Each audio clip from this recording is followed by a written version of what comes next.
On a beaucoup entendu l'opposition depuis plusieurs mois dénoncer un président coupé du peuple. Il va à la rencontre, alors pas du peuple, mais des élus du peuple. Est-ce que c'est positif selon vous? Écoutez, ce que j'observe, c'est que la grande consultation, le grand débat national est en train de se transformer en tournée électorale du chef de l'État. C'est quand même assez étonnant. C'est pas du tout ce qui était mis sur la table au début.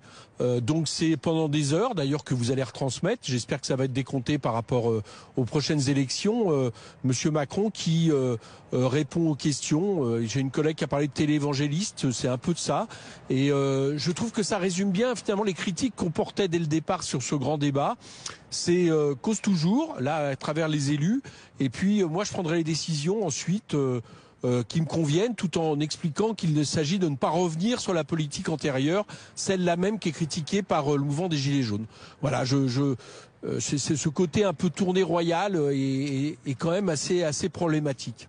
On entend votre point de vue, mais vous parlez que du côté d'Emmanuel Macron, pas des centaines d'élus locaux qui sont face à lui, qui seront retransmis eux aussi en direct cet après-midi, notamment sur BFM TV. C'est quand même une tribune formidable à des problèmes extrêmement concrets dans lesquels les Français se reconnaissent.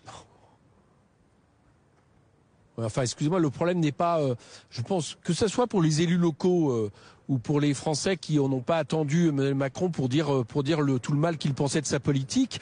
Le problème n'est pas d'avoir le droit de parler. Ça, les gens, y compris à travers... C'est pas un droit de parler, c'est d'être entendu, de mettre sur la table ces sujets. Oui, mais entendu... Enfin, entendu... La question, c'est sur quoi peut-on décider et qui décide ? Et Emmanuel Macron nous explique sur quoi on peut décider, sur absolument rien qui concerne sa politique. Ça a été dit et redit à plusieurs reprises. Je pense à la question du rétablissement de l'ISF, et d'autres mesures injustes qui ont été celles de son début de quinquennat. Et qui décide? Emmanuel Macron nous explique que c'est lui, à la fin. Moi, je suis désolé. Si on parle de nouveaux contrats pour la nation, ça passe forcément par la case suffrage universel. On ne peut pas imaginer un nouveau contrat pour la nation qui, j'allais dire, se réduirait finalement à le peuple parle via ses élus et puis Monsieur Macron entend et c'est lui qui décide à la fin. Ça rappelle un peu les conseils du roi dans l'ancien régime. Tout ça est quand même un non-sens dans une démocratie moderne. Et c'est bien d'ailleurs, je crois d'ailleurs que les Français se laissent pas prendre. Très franchement, je sais qu'il y a un comité de réception. Alors ils pourront pas voir Monsieur Macron parce qu'il y aura suffisamment de policiers pour les en empêcher. Mais il y a un comité de réception qui s'organise à Souillac, des organisations syndicales, Gilets jaunes, mouvements politiques, etc., pour dire que cette espèce d'apparat, cette espèce d'apparence de débat démocratique, en réalité, je vous le disais au début, c'est surtout la tournée d'Emmanuel Macron qui va expliquer au bon peuple le bien fondé de sa politique. Franchement, ça ne peut pas correspondre à ce qu'attendent le mouvement des Gilets jaunes et les Français. D'ailleurs, c'est pour ça qu'à mon avis, ce mouvement est pas prêt de s'arrêter. Éric Coquerel, cette affaire Benalla, vous disiez l'été dernier que c'était une affaire d'État. Sur ce volet passeport, est-ce qu'on est revenu dans le cadre d'une affaire strictement Benalla?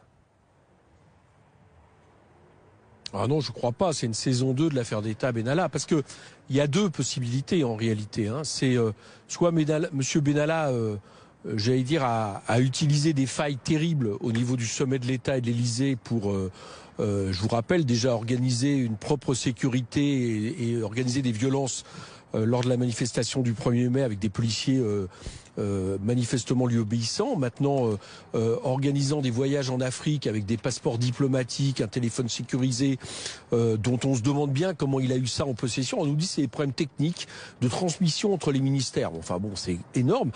Soit il était il continue à travailler pour l'Élysée. Et je suis désolé, mais à cette deuxième question, les portes restent ouvertes tellement il y a des incohérences.